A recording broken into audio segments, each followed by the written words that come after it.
Chers spéculateurs, bonjour et bienvenue dans cette vidéo hebdo du samedi. Hier, on a assisté à un espèce d'énorme sell-off sur les métaux précieux, donc sur l'or, sur l'argent métal. Beaucoup parlent de top de marché. Est-ce que ça y est, le bull market est terminé sur l'or? Eh bien, je vais vous donner mon avis là-dessus. Je vais vous donner ma lecture de ce qui est en train de se passer. Je vous proposerai même un exercice pour vous convaincre ou pas d'ailleurs de cette lecture. On a aussi le XRP qui est en train de nous envoyer un mauvais signal, en tout cas un mauvais signal à court terme pour les quelques mois qui suivent. Est-ce que ça va être un faux signal ou pas? Je vous présente tout cela dans cette vidéo et bien entendu on fait le bilan de mon portefeuille All Weather Impulsion, bilan du mois de janvier. C'était parti pour être l'un des meilleurs mois au cours depuis très longtemps sur ce portefeuille là. Hélas hier on a eu le sell-off sur les métaux précieux, donc j'ai dû redonner pas mal de performances. Cependant le mois de janvier reste absolument exceptionnel. Allez, analyse du BTC. Donc le BTC cette semaine, vous le voyez, il est parti vers le sud. Ça veut dire que tout simplement, je vous avais expliqué, hein, mais le support, j'aurais pu le placer ici. Je le laissais ici en attendant de voir si cette petite figure de consolidation était au milieu du range, au bas, ou si elle était en bas du range, on allait assister à la cassure de ce pivot pour le rebond. Donc cette semaine, on a vu, hop, qu'on était en train de casser, donc très probablement le bas du range est ici. Et donc je vais vous retracer en bleu le scénario. On commence à y voir un petit peu plus clair. Donc support, résistance, le prochain support devrait être ici. Et de là, le range market pourrait continuer et la volatilité pourra commencer à se contracter. Donc, pour le moment, on est toujours, de mon point de vue, on est toujours en range market. Si on commence à évoluer en dessous de ce support, on sera officiellement dans un bear market. Pour le moment, on n'y est pas. Là, on a simplement une petite cassure qui nous permettrait d'aller chercher cette zone. Alors, je vais vous la mettre en vert. Cette petite zone ici. Et pour rappel, hein, tous ceux qui suivent mes trades en live, donc c'est des trades qui sont des arbitrages qui sont mensuels, le premier de chaque mois, ça a été revendu ici dans le portefeuille Impulsion. Analyse de l'Ethereum. Je vous rappelle, l'Ethereum est dans un énorme triangle chartiste avec des grandes parties de ping-pong assez massives. Donc on part du bas et on est censé aller chercher, on part du haut, on est censé aller chercher le bas. Et vous voyez que là, cette semaine, hop, cette petite consolidation. Alors je vais vous éclaircir un petit peu tous ces traits. Ce petit triangle chartiste, cette consolidation, elle a été cassée vers le bas, vers le sud, exactement comme sur le BTC. Donc là, la logique, c'est qu'on aille chercher cette zone de support et qu'on continue tout simplement cette partie de ping-pong au sein de ce grand triangle chartiste. Et enfin, analyse du XRP, donc le mois qui se clôture, le mois de janvier, est une clôture qui est pas jolie, puisque vous voyez qu'on est en train de commencer à évoluer en dessous de support. On a buté sur la résistance. Moi, j'aurais adoré voir ici, voilà, un rebond, on stabilise et on repart et on fait la cassure. Hélas, le marché, lui, est en train de nous proposer un scénario un petit peu différent, puisque là, vous voyez, je suis en hebdomadaire maintenant, que là, ce pivot-là, qui nous permettait de référence pour timer un rebond, il a été travaillé une fois, deux fois, mais il n'a pas été cassé. Donc là, on est plutôt en train de casser cette zone de support. Donc bien entendu, hein, c'est pas parce que la zone de support est cassée qu'on va aller directement chercher tout en bas. C'est simplement que ça remet en perspective cette consolidation. Elle devient tout de suite, elle perd en potentiel de hausse à court moyen terme. Et elle peut se transformer en quelque chose de beaucoup plus large et de beaucoup plus long dans le temps. Donc quelque chose qui pourrait ressembler à ça.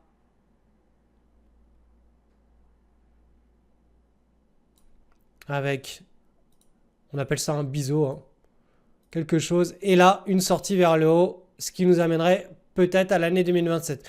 Donc pour le moment, on n'y est pas. On va déjà observer si cette cassure-là, c'est un fake ou pas au cours des prochaines semaines. Parce que si on reprend ce niveau de support, ça voudra dire que cette cassure est entre guillemets un faux signal baissier. Mais si c'est un vrai bon signal baissier, eh bien les objectifs chartistes, comme on fait, on prend l'amplitude, là, et tout simplement, on la reporte et ça nous donne une zone, voilà, un objectif baissier pour le XRP.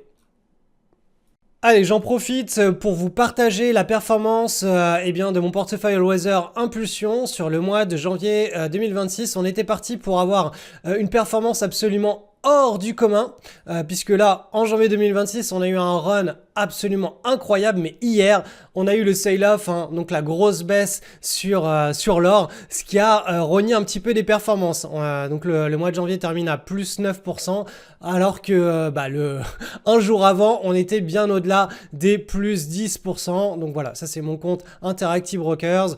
Donc les performances, hein, je les mets à jour sur cette page-là. L'accès à cette page-là, je vous ai mis le lien en dessous et je vous rappelle que vous avez les stats de ce portefeuille depuis 2005. Vous avez des sessions de questions-réponses. Il y a 2 grandes conférences. Un qui explique comment ce portefeuille est construit, sur quels principes.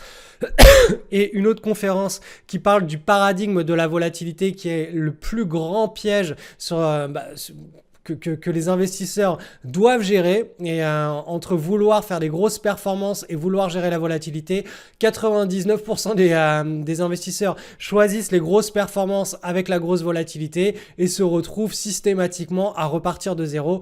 Alors qu'en réalité, si on partait sur un portefeuille faiblement volatile, peu importe sa rentabilité, on serait tout de suite sur un bon cadre sur le long terme pour pouvoir s'enrichir et à coup sûr, sur 3 à 4 générations, figurer parmi le palmarès des familles les plus riches du monde. Donc tout ça, je voulais expliquer dans cette conférence sur le paradigme de la volatilité.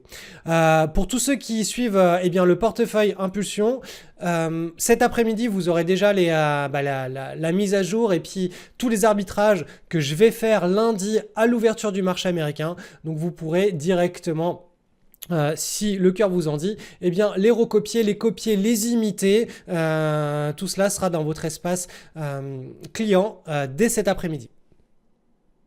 Allez, analyse de l'or cette semaine. L'or, on va commencer par l'or coté contre des euros. Vous voyez qu'on est allé très haut, très très fort et on est revenu clôturer un petit peu en dessous de là où on avait ouvert. Certains vous diront « Ah, c'est le top de marché » parce que c'est un doji avec une grande mèche. Ce genre de choses, je vous invite vraiment à regarder toutes les actions américaines qui ont le plus performé au cours des 10, 15, 20 dernières années. Ce type de doji, en hebdomadaire ou même en mensuel, vous allez en trouver des dizaines et des dizaines en plein milieu de tendance haussière. De mon point de vue, ce type de signal, ça a de la valeur quand ça se met en place contre un support au sein d'un range. Donc, vous êtes parti du bas du range vers le haut du range et vous avez ce genre de situation. Là, ça peut faire sens, on peut s'attendre à un retournement. Là, ce n'est pas du tout le cas. Là, on est dans un mouvement, on est dans un marché haussier qui est en train de s'accélérer très fortement. On est dans ce qu'on appelle un climax run qui est en train de tourner en mode hyper climax run. Donc là, l'idée, c'est beaucoup plus de garder à l'esprit qu'on peut continuer à accélérer très fort, très vite, très loin, très haut. Et dans ce type de contexte-là, si on a des trades directionnels à court terme, on peut coller les positions pour accompagner les mouvements. Mais dans l'idée, c'est pas parce qu'on a un doji avec une grande mèche que c'est le top du marché. Bien entendu, ça peut être le top du marché, mais ce n'est pas systématique. Et encore une fois, je vous invite à regarder, je sais pas moi, une cinquantaine d'actions américaines qui ont performé sur les, 10-20 dernières années. Vous verrez qu'il y en a énormément des choses comme ça en plein milieu de tendance. Et il y en a de temps en temps aussi en plein top de marché. Mais ce n'est pas du tout un indicateur valable pour dire ça y est, c'est le top de marché. Ça peut l'être, mais ce n'est pas un indicateur valable de mon point de vue encore une fois. On va aller voir maintenant ce qui se passe sur le gold côté contre du dollar américain. Donc là, idem, pareil. Moi, mon interprétation, c'est simplement que là, on est rentré dans une nouvelle petite consolidation. Voilà, quelque chose qui pourrait se mettre en place comme ceci. Alors ça peut être à très court terme, à moyen terme, je n'en sais rien du tout. Mais l'idée, voilà, c'est celle-ci. Donc de mon point de vue, là, ce qui est en train de se passer, c'est beaucoup plus une latéralisation suivie derrière d'une continuation du mouvement de hausse sur l'or. Je garde ça à l'esprit. Sur le silver maintenant, l'argent métal qui est probablement en train voilà, de lui aussi faire une très grosse consolidation. Donc c'est un actif qui est bien plus volatile que l'or. Et il a monté, il a effectué un rattrapage qui a été absolument massif. Parce que voilà, il avait pris beaucoup de retard par rapport à l'or hein, pendant toutes ces années là, 2022, 2023, 2024, il n'avait pas bougé. 2025, il a commencé à accélérer. Fin d'année 2025, il s'est littéralement enflammé. Donc toute cette hausse parabolique, elle a besoin d'être digérée. Et de là, on verra si tout simplement c'est la fin du bull market ou si c'est une simple pause dans un bull market qui est bien plus long dans le temps que ces quelques trimestres où on a vu une belle hausse de l'argent métal. Donc moi, mon image mentale, vu que je dois la partager chaque semaine, c'est celle d'un suivi de tendance, à savoir on est dans une pause au sein d'une grande tendance haussière à long terme. Allez, comme on a clôturé le mois de janvier, j'en profite pour vous mettre ce magnifique graphe du DBC, ce qui est un indice de panier de matières premières. Donc il y a un peu de tout dedans. Et donc vous voyez que là, ça y est, on a le signal graphique d'une reprise de tendance. Donc on passe d'un état de range market. Hein. On était tout simplement en train de digérer cette magnifique hausse là du lockdown. On l'a digéré et là, on est prêt à repartir pour un nouveau mouvement impulsif qui pourrait durer plusieurs trimestres. Donc là, on a un magnifique signal chartiste. On a cette tasse avec cette petite anse. Vous voyez à quel point la volatilité est serrée. C'est du cas d'école. Hein. Ça, c'est très serré. On a travaillé de nombreuses fois le pivot. Et là, enfin, on a le break à la hausse. Donc très probablement, l'année 2026 devrait être marquée par une hausse significative des matières premières.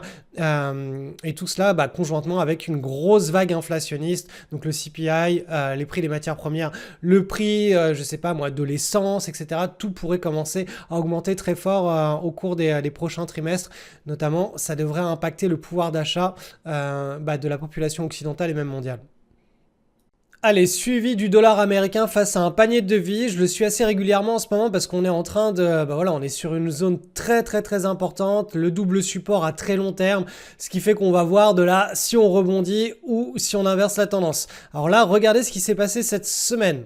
Donc on a eu une magnifique tentative de break vers le bas et on est revenu clôturer au-dessus du grand support haussier à long terme. Ça nous était déjà arrivé une fois ici, une deuxième fois ici, une troisième fois. Donc vous voyez qu'on est toujours dans cette logique pour le moment. Hein. On teste la zone de support et dans la logique de grand double creux qui pourrait lancer un énorme mouvement haussier sur le dollar américain dans les trimestres et les années à venir si ce support tient. Donc pour le moment, mon image mentale, ma lecture reste toujours la même. On est dans ce grand canal haussier et tant que le support tient, je garde une vision, une image mentale haussière sur le moyen long terme. On va aller voir maintenant ce qui se passe du côté de l'euro-dollar. Donc cette semaine, regardez, on a eu un très joli doji. Donc on est allé chercher très haut. Vous voyez, hein, cette grande mèche, on est revenu clôturer plus bas que l'ouverture. Donc je vous avais dessiné une espèce d'épaule tête-épaule comme ceci, donc l'épaule. Là, on sera en train de faire la tête et éventuellement après l'épaule, le break vers le bas pour aller reprendre la tendance qui, je vous rappelle, hein, est une tendance baissière à long terme. Là, on est censé, tout ça, alors je vais vous la noter, mais toute cette zone-là est censée être une zone d'excès pour qu'on passe dans un marché qui s'inverse complètement. Je le répète chaque semaine, mais il faut que le cours de l'euro-dollar évolue au-dessus des 1,25, 1,30. Pour le moment, on n'y est pas. On en est très très loin. Tout ce à quoi on peut se référer, c'est simplement... Enfin, dans les conditions actuelles, c'est simplement des vagues impulsives haussières au sein d'un grand cycle baissier. Donc à chaque fois qu'il y a une vague impulsive haussière dans un grand cycle baissier, il y a une inversion et on retrouve une valorisation beaucoup plus basse. Donc je garde cette image mentale pour les prochains trimestres. Et donc l'analyse conjointe du dollar face à un panier de devises qu'on a vu juste avant et de l'euro-dollar vont pour le moment dans le même sens. Analyse du SP500. Cette semaine, on est toujours dans cette logique de stagnation. Donc une petite semaine où on n'a vraiment quasi pas bougé. On est dans la construction de cette petite figure de consolidation de chartiste qui est censée être une figure de continuation de tendance dans un beau bull market. Je vous rappelle qu'en mensuel sur le SP500, on est en train de se diriger vers le haut de ce canal aussi en pointillé. On est en plein dans cette grande jambe haussière et là ça fait 1-2 mois. On a une consolidation. Là le troisième mois, donc le mois de janvier qui vient de se terminer, on est toujours en consolidation, donc 3 mois de stabilisation. Vous voyez là. Et on entame le mois de février dès lundi, un mois de février qui pourrait peut-être finaliser cette petite consolidation et enclencher un break, le fameux break vers le nord pour une nouvelle vague impulsive. On va aller voir maintenant ce qui se passe du côté du Nasdaq. Donc sur le Nasdaq 100, c'est exactement la même lecture, à savoir une semaine là, on est un petit peu de volatilité, on est allé au-dessus, on est revenu à l'intérieur.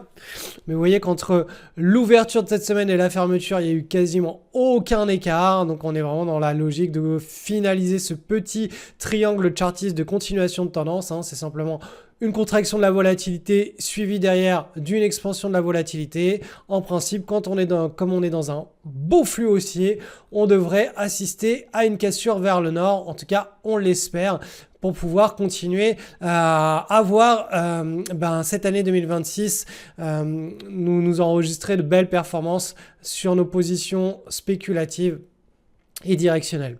On va aller voir maintenant ce qui se passe du côté du marché européen. Alors le DAX, l'indice allemand, la semaine précédente je vous avais montré qu'on était en train de tester le support. Cette semaine à nouveau on est en train de le tester et pour le moment la dynamique de fond est celle d'un beau canal haussier. Vous voyez qu'en hebdomadaire on a eu le break ici et la validation ici, on est sur le test, donc on peut toujours pour le moment s'attendre et bien tout simplement à une impulsion qui nous amène vers le haut de ce canal au cours de l'année 2026. Ce qui invaliderait ce scénario, ce serait simplement qu'on casse par le bas ce canal haussier en pointillé. Sur le CAC 40 maintenant, donc l'indice français, cette semaine est une semaine entre guillemets blanche, vierge. Il ne s'est rien passé plus que la semaine dernière. On a exactement la même situation. On a ouvert, là on a clôturé, on est allé chercher un petit peu plus bas pour tester le support. Mais vous voyez que là la logique, depuis qu'on s'est extrait de cette condition de range market, de partie de ping-pong, là ici, ça veut dire qu'en principe, on est lancé dans une logique de vague impulsive.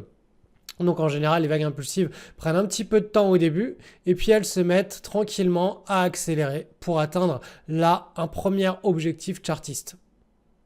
Et donc pour les petits curieux, je vous ai mis la reconstitution du portefeuille All Weather Impulsion depuis 2022. Donc vous voyez que c'est pas quelque chose de magique. En 2022, il n'y avait pas possibilité de faire des performances absolument hors du commun sur ce portefeuille. L'idée c'était juste de passer en défense et de protéger ses actifs. Ça a été aussi le cas pendant une grande partie de l'année 2023.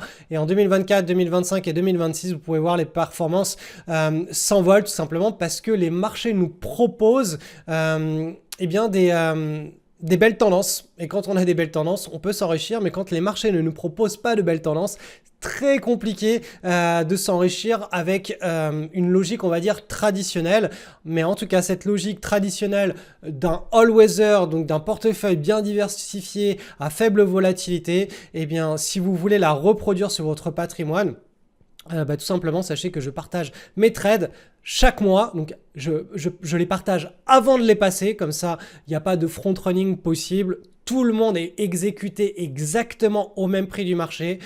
C'est le prix à l'ouverture des marchés. Donc, c'est pas parce qu'il y en a un qui a passé ses ordres avant l'autre qui va avoir un meilleur prix d'exécution. La conciliation, la compensation se fait exactement au même prix pour tout le monde et cet arbitrage aura lieu lundi. Donc si ça vous intéresse de suivre ce portefeuille là, je vous encourage à cliquer sur le lien qui se trouve en description. Vous allez être redirigé sur cette page qui vous permet de découvrir ce qu'est le portefeuille All Weather Impulsion et de voir un petit peu ses stats depuis 2005. Et il y a aussi une version avec uniquement des ETF. Donc je l'ai appelé la version benchmark, qui est un peu moins performante, un peu moins volatile, mais qui est encore plus simple à reproduire et à suivre avec vraiment un minimum d'arbitrage chaque année.